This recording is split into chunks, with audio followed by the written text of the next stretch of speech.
Hello, today we're going to talk about threaded headsets and we're going to install one. I need to replace the headset for the frame and fork. The telltale signs were that the headset was constantly becoming loose even though I'd added new grease and I'd adjusted the nuts and they would keep becoming loose. So one, you could replace the ball bearings, but we're going to just go ahead and replace the whole headset instead. If you are unfamiliar with threaded headsets, you're going to want to first establish the outer diameter of the steerer. So you'll either have a 1 inch, a 1/8, or 1/4. The 1 inch is 25.4 millimeters. The 1/8 is 28.6, and the 1/4 is 31.8. There are a few more obscure sizes, notably one I worked on, which was a French bike.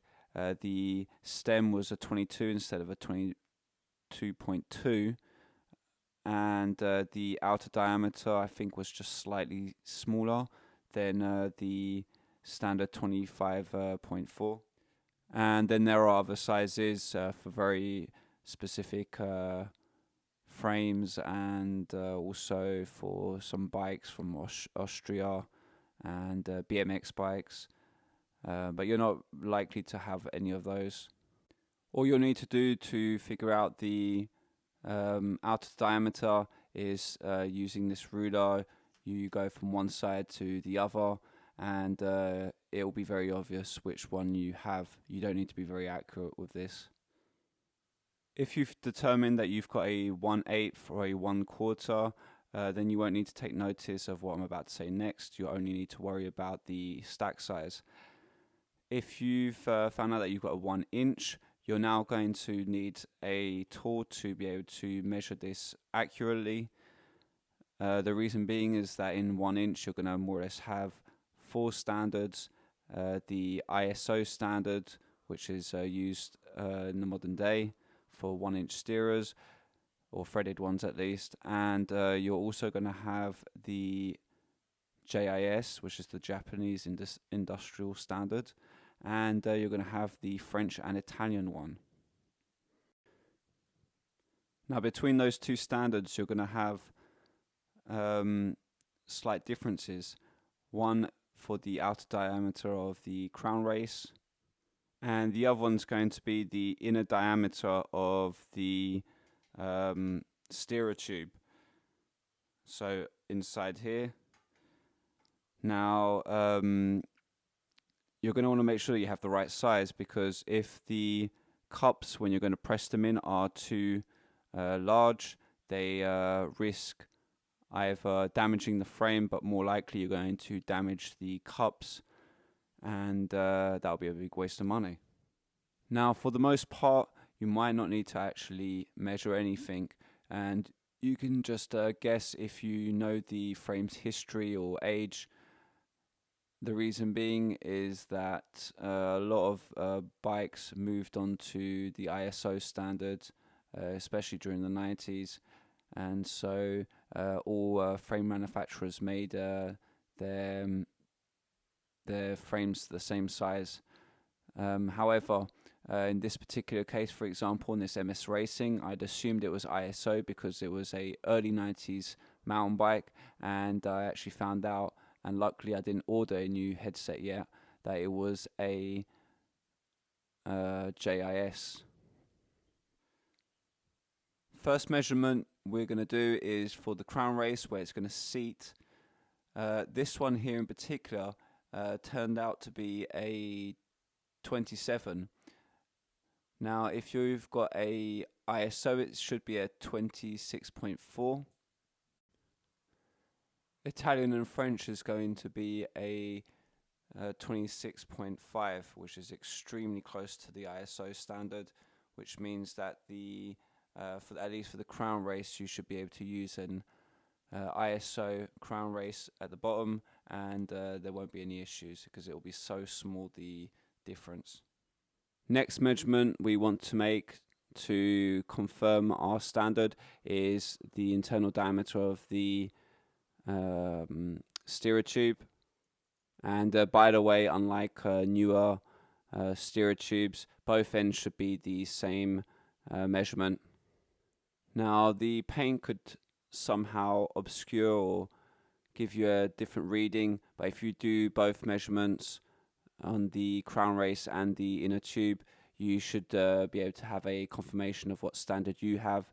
So in my case, I have a 30 millimeter internal diameter. If you have a ISO standard, it should be a 30.2, and that's the same for Italian and French. And just to give you an idea of the eventual thread set that we're going to begin and the measurements, this one here is it's a Shimano XT-M730 headset. It's I would have thought it was going to be a JIS since it's Japanese, but no, they made an ISO at this period.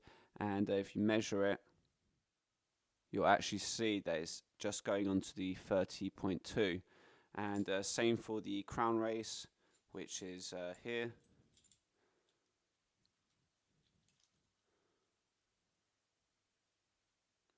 You'll see that the reading is going on to 26 and a bit, basically 26.4. Obviously not the JIS standard, which is 27. It's well below, which means that the crown race would be loose if we installed this one. If you still have the original headset, you can also measure the cups and the race. That way, if the frame is in some way distorted or the paint has added to the measurements, you're more guaranteed to have a correct measurement doing it this way. Another little detail for the threading. For most 1 inch head stems, they're going to have more or less 24 threads per inch, which means if I measured an inch, you'd have about 24 threads going across. The only difference is the Italian threading, which is slightly different. I advise you go on to Sheldon Brown, and he actually has a really good data sheet showing you all this information, but there's many other sites that do the same. Essentially though, you can use an ISO nut and it will work on there.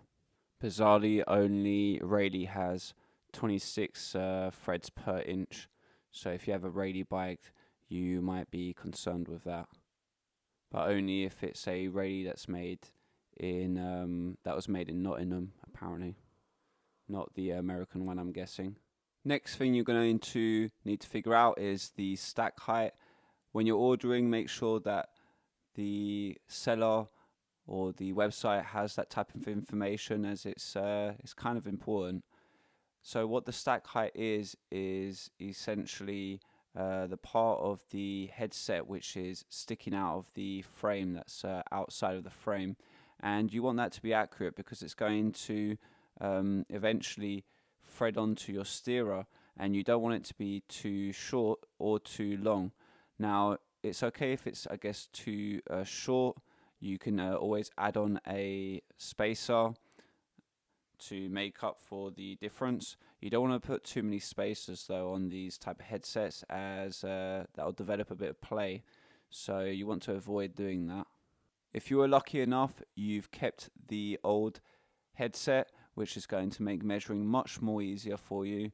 If not, you're going to have to try and calculate it and have a guess of the stack size that you're going to need. There are headsets that do have different sizes, so it is kind of important. If you've got the old headset, all you're going to need to simply do is measure the parts that are going to be standing out. So you're going to have the bottom part of the crown race, which is located right here, and the top of the lower cup. So you'll have that measurement to do, and then you'll have the lower part of the top cup and to the top where the nut threads onto the steerer and add those two together, and that'll give you a stack height. Now if you have any cable hangers for the brakes that are also included in this, then you'll need to add on to those measurements as well. Something else that I thought would be interesting to point out, these are keyed washers. What that means is that at the back of the steerer tube, there'll be a kind of a groove running at the back, and this keyed washer goes into that groove, and what it does is it helps keep the nuts in place. Now on older French bikes, you're going to have one of these. They're slightly different. They're going to be flat at the back instead of having a kind of a key that goes into the groove, and on the steerer tube it will be flat instead. What you would want to do if you're buying a newer headset is you would just file down the keyed washer to make it flat so it fits properly onto the steerer tube of the older French bike. Another little interesting point, some threaded headsets had these kind of clamps, and then this one even had a cable hanger integrated on it, and that also will be something that you want to take into consideration when you're calculating your stack height. And what this does is it eventually clamps on in place, and at the same time kind of keeps the lock nut in place. Since I was silly enough to throw away my headset because I thought I was going to be using the XT one, I should have measured before. Now I need to calculate the stack size that I'm going to need for my new headset. What we're going to do is we're going to measure here and here. So using a ruler, we're going to go to the base of where the crown race sits.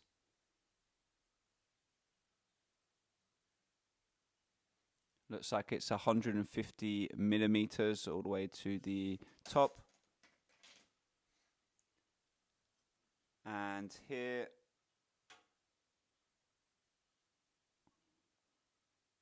we're at 115. So 150 minus 115, which will give us 35 millimeters. So we're going to need to look for a stack height that's roughly that. If it turns out that the stack height has been miscalculated, so it's a little bit too long, we can get away with having it being too long as long as this top nut's going to be able to thread on probably at least halfway.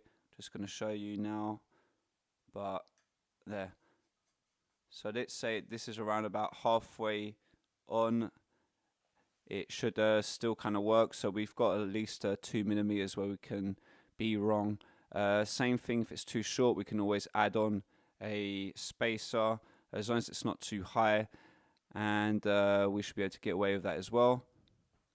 As a small side note, I have noticed that I'm pretty sure that I've seen some frames having a ISO sizing, and the race or the crown race for the fork was a Japanese industrial standard sizing.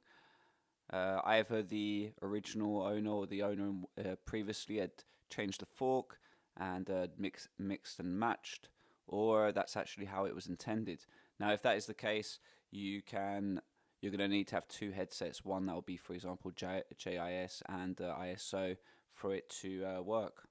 Now we need to order a headset, and we're going to find out in the next week whether my stack height calculations have worked. My headset's finally arrived. I had a hard time finding one for JIS standards. The choice was either something very cheap from AliExpress or something a little bit more expensive, around about the 45 euros if you include in postage, so Tange or the one that I think Velo Orange sells. I didn't really want to put that much money into it, so I went for this one. I think it's the same one from AliExpress, although I actually bought it from a French seller. Small, I probably spent about 11 euros, which is equivalent to $12 for that, including postage. So I'm pretty happy with that. And it's black as well because I wanted a black headset.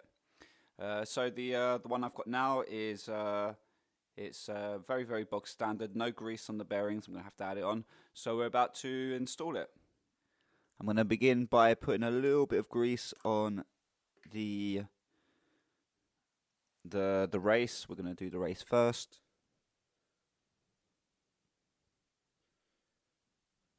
A little bit.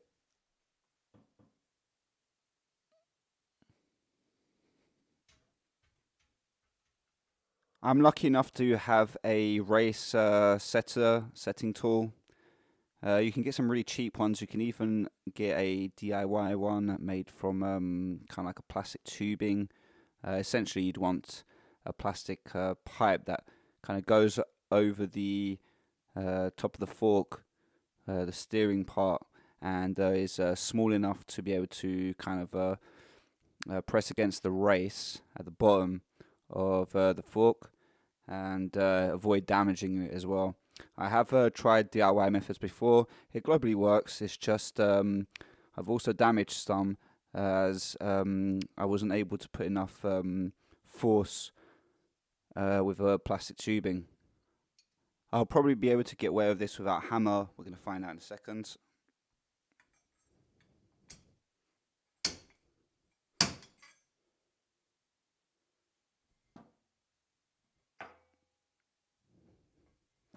Yeah, that's already done. So it really is just whacking it. I mean, the difference is with a tool, it's a little bit more accurate and it really gets the race down squarely and evenly on that bottom part. I have broken them before because they were so tight. Now we need to put the cups in. I've added a little bit of grease on the both ends there, so it just slips in a little bit easier. So we're going to put the cups. I'm going to need a press. You can use a threaded rod. There's quite a bit of information online how to do that, so I'm not going to show you. I've done it before.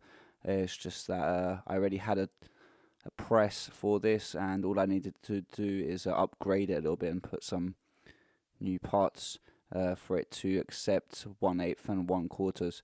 So now I'm going to do that. I'm going to do one cup first and then do the other one.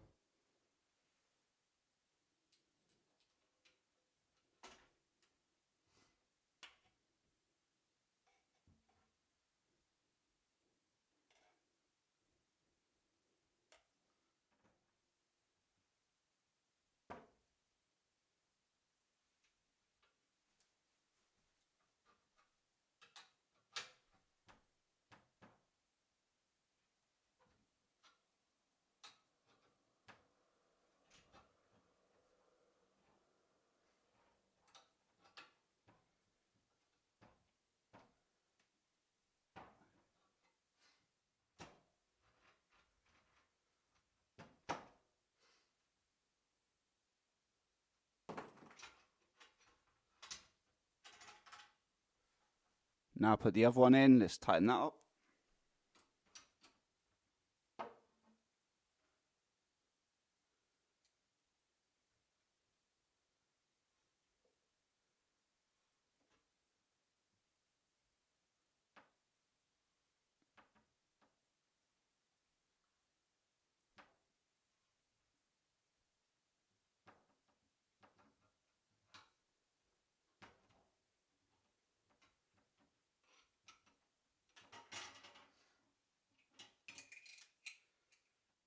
Right, well that was easy. Just hard because I'm doing it in front of the camera and I have to move everything out of the way. Now let's grease up the bearings and we install the fork. On this end, looks like we have kind of like a seal, and the bearings is I can't remember if it was this way or the other way now. I think it's this way. Let me check.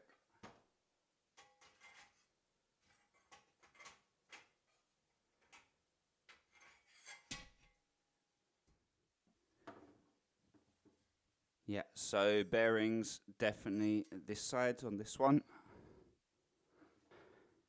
Let's add some grease.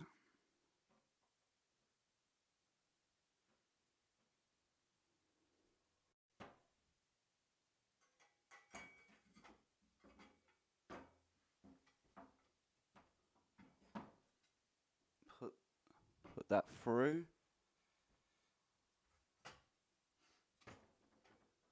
Put some grease on this, these bearings, cage bearings.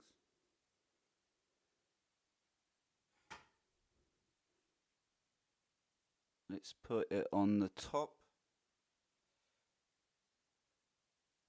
This way. Yes, that way.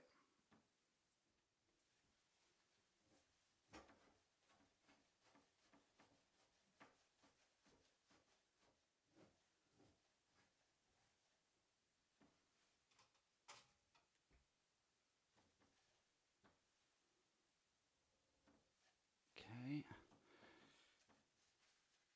Once you've threaded that down, we're going to need to usually put this type of ring. If you have another styled standard, it'll be a flat surface, and that will go into the groove there, that little tab key thing. So let's insert that.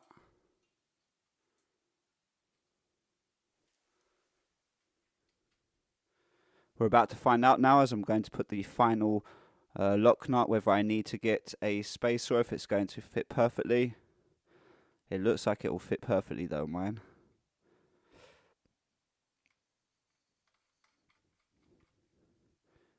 Yeah, won't be need to get anything else.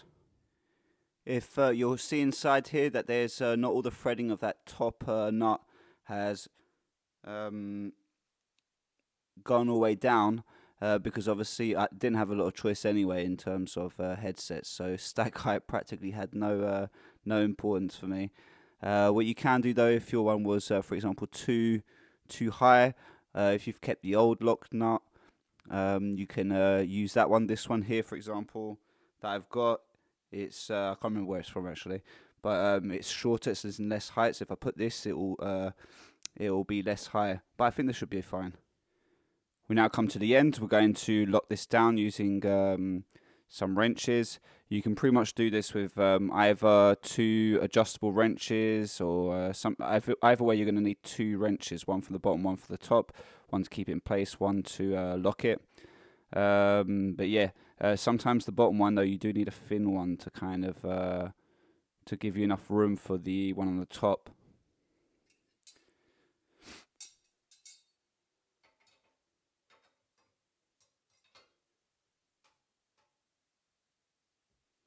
So I'm just moving it about, but it looks like it's good. When they're new, it's not a problem. It's usually when they're old that they're annoying to adjust. So now I'm going to just lock it down.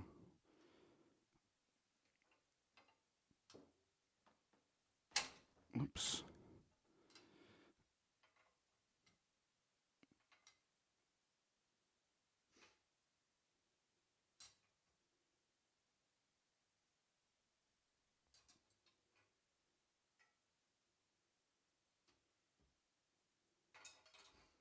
If it's a little bit too tight, back off.